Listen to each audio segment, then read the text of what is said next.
All right, so last night I watched more of that that video that IMSA came out with from the 1987 IMSA race at Laguna Seca, and I thought it was even more fascinating because it was really detailed. It was just regular. It was a regular television camera, and it was, capturing footage of cars going the corkscrew. Both the GTPs and the GTOs, GTUs, and just the people that they were watching in the pit lane was really spectacular, because the stuff I didn't see was just everyday normal stuff that was going on with the racing and with the preparation and with the just the overall ambiance of everything. You got to see Laguna Seca with the maroon tire barriers that were there for so long, and then they were, I don't know when they had the redesign. I guess they went away, but just like there was this, you could really, it was like stepping back into a time capsule, because you saw people that were younger, and then you saw people that are no longer with us. The attention paid to certain people was just awesome. And even, when Bob Varsha was doing the interviews with people, there was this just sense that he was going to be this brilliant sort of racing communicator, broadcaster. And I just thought it was great, because, he interviewed Scott Pruitt, and Scott Pruitt had his Varney sunglasses on, and Bob was asking him, hey, can you take your sunglasses off? And he was just a young kid. He may have been like 18, 19, 20 years old, and he was just like so articulate. And he was from the town that I grew up in, or no, he's from the town that I live in, Roseville, California. And just to have a kid that was that young being so articulate about what happens on the racetrack, what he was dealing with as far as, what kind of engine is going to be in the car for when they go to West Palm Beach again. I don't know. It was really great. It was awesome to get insight on that. And it's only brought to you by somebody that actually goes to all the races that are on the calendar, and that's why it's not really a big deal for somebody that does all of that. But when it's for somebody that only goes to one race per year, that's the spectacular part of it. That's the splendor and the dynamism that happens, because somebody who's not seeing it every day, it's going to be a bigger deal to that person than it would for somebody that sees it all the time, which is like kind of the way it is now, because everybody gets all the content that there ever was with it, and it's a big and the thing about it is that back in that time, none of that racing was on regular TV. You had to go and get like ESPN and get the special sports package to be able to watch that stuff, and I never did. And that's why it was so much bigger of a deal for me, because it was only a place that you could go and see. You couldn't watch it on TV. You could maybe read about it in Panorama, in the Porsche magazine, or whatever other racing magazine there was, publication, and you'd see pictures, and you'd read articles about what was going on, what happened. But just like having a camera in the faces of these drivers and these mechanics and these owners was kind of a big deal, because like I said before, there wasn't really an outlet for people to watch it. And ESPN, when back in the day, they would broadcast these races, and there would be this, deal where people would be interested and stuff. And so you had really good close-ups of, like, Jack Baldwin and Chris Neifel and Brian Redmond, and even guys you didn't even know of. The guys driving the Porsche Fab cars, and the Mazda, the Jim Downings, and just like, it was great. It was like the first like inkling of sports car racing being on TV, and that's what that was. And it wasn't as long as it is now. I mean, sometimes now the races are 4 hours. Sometimes, I mean, the Sebring 12 hours is 12 hours. The Petit Le Mans is 10 hours. And I just really enjoyed that. And you really got the sense that the drivers were appreciative that cameras were there, and they were paying attention to them. And like, even like the way the camera would focus in on like what the eyes were doing. Like, Paul Newman had these blue eyes that were just amazing, and you could just see the focus in these drivers. And even as far as Paul Newman sitting in the cockpit of that Nissan 300ZX, and I mean, I'm like, he's not going to be driving without any goggles, right? And then you see him reach for the goggles, and he puts the goggles on, and it's like, all right, I'm ready. The splendor of being a race car driver is that the helmet and the goggles really turn you into somebody else. They turn you into like a superhero, somebody that can accomplish great things. Like the suit, the helmet, the goggles, it just takes me back to when I was a kid, because that whole thing just changes the personality. The person changes. They could be a happy-go-lucky sort of people person 1 minute without all that stuff on, but when they have all that racing attire on their bodies, it just really turns them into somebody else. It's like a football player. You can see what a uniform for a football player does when they get on the field, and they can just tear your head off. And that's kind of the thing that I get when I see that stuff. I mean, they just turn into different people. Like Willie T. Ribbs, he had this, they were racing back then with the open face helmets, and they had the Dale Earnhardt goggles on, and that spread all the way down, that trickled all the way down to sports car racing. And even back then, the cars were different. The cars had the netting on the driver's side to whatever protect the driver, because the windows were always open. And it was just a different time. That was back when you didn't, I mean, in the ALMS series, the whole car was like sealed up. And, God forbid when they had air conditioning put in the cars, that might have been like, developing another wheel kind of thing. That must have been groundbreaking. Even like when I talked to Danny Binks about when they finally put the air conditioner in the C5R, that was a big deal.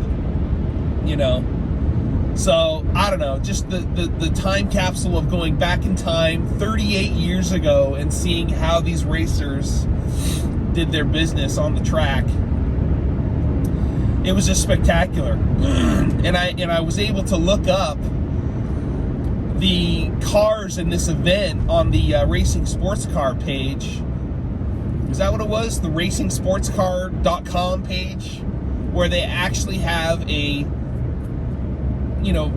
really detailed descriptions of all the cars that raced in these events, who won and what place they finished and all this.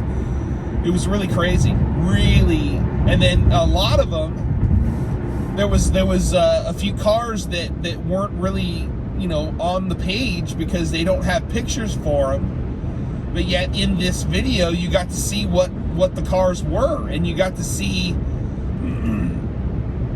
just what they were dealing with. And it was like, wow, that's crazy. And even in the video that I saw, I don't think all of the cars that were in the event raced in the event. And that's why I kind of want to go back and watch the race in its entirety, you know, on ESPN as it was presented back in that day, back on like May, whatever it was, middle May of 1987. But just the people that were there, the people that they got television pictures of, like Paul Newman, Al Holbert. You got to see a young Kevin Jeanette. You got to see, what was it? The Mazda guy. The Mazdas, like Amos Johnson and Roger Vandeville. And it was so crazy because there weren't really any Porsches in that GTU race. And even in the pits where there were 3 Mustangs, the Roush Mustangs, 11, 22, and 33. It was Lynn St. James, Tom Gloy, and Bruce Jenner. And it's like, whoa. And they had all these special stickers on them that said Northern California Ford dealers on them. And those were just specifically put on the car for that event, you know. And they would probably have another sort of sticker on them for when they went to Mid-Ohio or Watkins Glen or something. But just, it was so cool. And just the people that you saw there. And like the, you know, the camera knew to stay away from Paul Newman and just observe him from a distance. You know, it was so great. And that's kind of the way it was back then. You just like, you're just not really getting into their face and asking them a bunch of questions and like invading their privacy. You're just observing them from a distance. And that's kind of that's the way it was with Paul Newman. Newman knew the camera was there, and maybe he was trying to play it up for it, but then again, who knows? You know, that's like, Paul Newman was so huge back then being an actor, and then for him to be a professional race car driver, oh my God, that was huge. I wish I paid more attention to him when he was racing. And you know, you got to think that a guy like that in the paddock wouldn't be as accessible as other guys would be, you know, and even if he would be allowed, you know, to be able to do that. And I think that was when he was he was the IndyCar owner as well.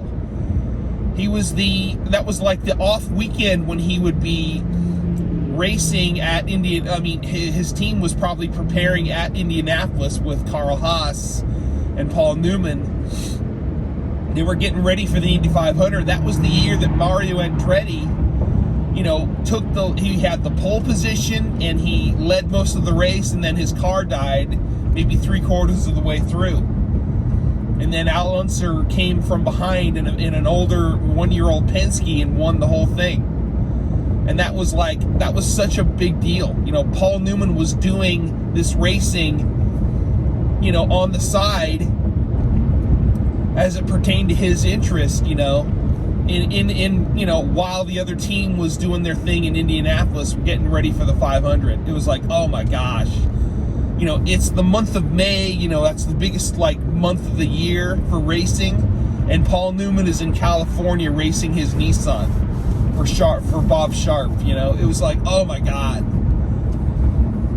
So it's like, wow, that was so cool. Then you had Al Holbert that you saw he was the other guy that you observed him from a distance, and you didn't really approach him, you didn't really talk to him or anything like that. They went to the concrete barriers along turn 9, and they were just watching him come out of this out of the hairpin chute, you know, onto the front straightaway. And you got to see him with no hat on. You got to see guys watching these races with the cars coming out of there with no earplugs on. And I have, you know, it is deafening down there. From personal experience, that area of the track has to be the loudest of that time, because the cars back then were really loud. And that area in and of itself was like, oh my God, how can you be down there with no earplugs on? you know. That's how crazy it was. But just that's what it was, you know. The guys weren't really freaked out about sound. They were just like doing their everyday thing. I'm a mechanic for a racing team, and I'm not going to wear earplugs, and I'm not going to wear a hat. You know, it's like, oh my God, that's nuts. So then you see these Pontiac Fiero GT Lights cars that were coming in. That's just sounded. I mean, it sounded like they were just a 2-liter engine, and it's just like a little 4-cylinder engine, but they were so loud, you know. It's like, oh my gosh. And then finally, I got to find out what the team name was for the number 8 Porsche 962 that Chris Neifel and Brian Redmond drove, and that was with Kevin Jeanette as crew chief, and that was the Primus Racing team out of Florida, I would assume. And it was incredible because the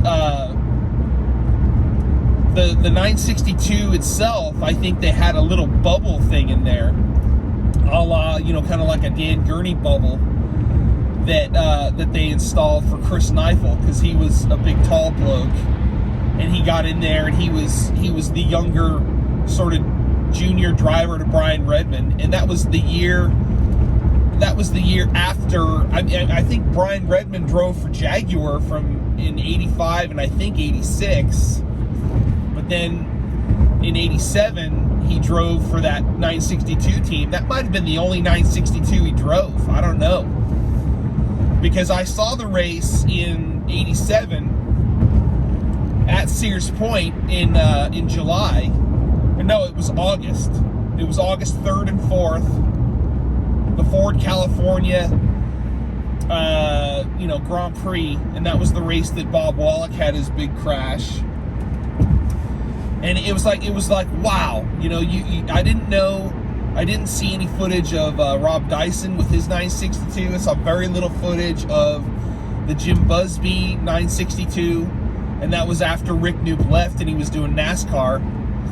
But it's like, wow, it was so great to just take a peek into that time capsule of what was going on. And then I kind of had to stop because my night was getting a little late. But like later on, they interviewed Roger Mandeville, and they were talking to him about how his Mazda RX-7 was now a GTO car, and it was what they deemed a 3-rotor Mazda engine that were in the development stages supposedly, and they were getting better every race. But just like Roger Mandeville, that guy is 83 years old right now, and it's like, wow. And he was from Spartanburg, South Carolina. I mean, how does a guy from the South get into Mazdas? That's what I really want to know. In NASCAR country, I mean, I know that he drove like the AMC Gremlins and stuff like that, but how did he get into Mazdas? Because that's where Jim Downing's from. That's where Amos Johnson was from. I mean, that's the Trish England podcast, you know, and that's a lot of that stuff that was there, and that's probably been talked about a lot. So it's just crazy. It was just crazy awesome to see all that, and it was really great to see the Dan Gurney All-American Racers Toyota Celicas in their glory, you know, in their race day prep, you know, in the everyday thing, because they're classic racing cars now. And to see Willie T. Ribbs looking like Dale Earnhardt with those goggles on and his open face helmet, it was so cool. So cool to see that. And you saw Chris Cord driving his car, and then he was like, I can't believe that four-wheel, I guess it was a four-wheel drive Toyota Celica with a big turbo that made it GTO, and they were beating the Chevy Camaros driven by Jack Baldwin and like Wally Dallenbach Jr., you know? It was so crazy how all of that happened. And it was also crazy that the GTO GTUs, I didn't see any like Porsche 911s in that at all. I mean, it was like the Mustangs from Roush, the Camaros with Jack Baldwin, Wally Dallenbach. There was the Les Lindley Camaro, And then there was a few other Camaros that sounded like they had V6s in them. And then you had the Toyotas. And then I don't really know. I got to go back and look at the footage again. Then you had the Mazdas. And it's like, oh my gosh, there was so many great cars that were being remembered, and drivers and mechanics, and just like the things that they do, just like in the pit lane. Oh, Al Holbert will grab a spanner and start adjusting the suspension, whatever, the shock absorber placement or whatever they're doing. So it was crazy to see that, and it was just awesome to see it. And also, you forget that Laguna Seca was in its original configuration. It wasn't in the 2.25 mile version of it as it is now. It was a real man-sized, racetrack where you could really lose yourself in turns 1, 2, and 3. And it was just always it was so fast through there. Approaching turn 4, which is now turn 6, and that area used to be just so fast. And it was basically, it was kind of like up until you get to the corkscrew, just a left turn kind of a track. So I don't know. It was a lot of left turns in that track, and then it was like just a couple right-handed turns, like the corkscrew, and then turn 10, I think, or turn 8. That right-hander going into turn 9. It was only 1.9 miles long.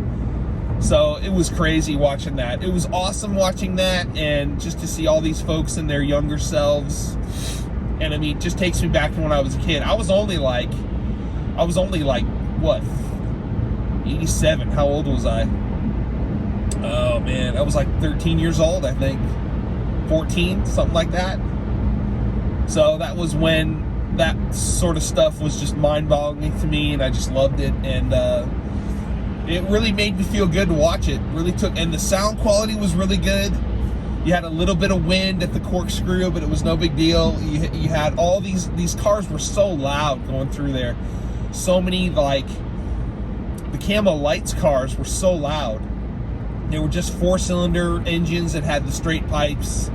Nothing was really turbocharged, and it was just great. And then the highlights of the GTPs was the Nissan, and then the Corvette, and then the Porsches, and then the Jaguars, and then you had the Mazdas, and then the Lights cars that were just awesome to see. And there was very few, and the Pontiac Fieros were there too. So it was really cool to see that. So anyway, that's about it. That's really, really good moments that IMSA put out there, just in time for the race that's going to happen this weekend at Laguna Seca. It's like that I can't believe it was 38 years ago that they played that, and so that they showed it. So it was just great going back to see all that. So anyway, thank you so much for listening. This is the Racing Ear Podcast on the Observant Ear Radio Network.